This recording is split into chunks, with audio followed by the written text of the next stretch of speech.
Hello. Okay. Sorry, basta.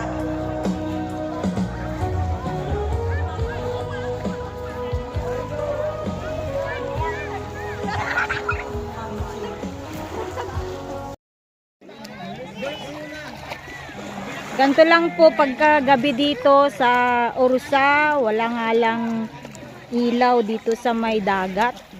Kaya pagpupunta kayo dito, dito lang kayo sa tabi kasi madilim na po dyan sa medyo gitna. Ayan guys, ito ang aktual na senaryo pagkagabi dito sa Orusa.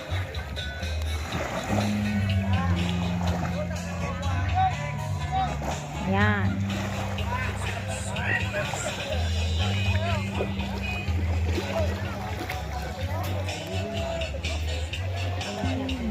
Ayan, pagka nakapatay ang ilaw, ganito siya.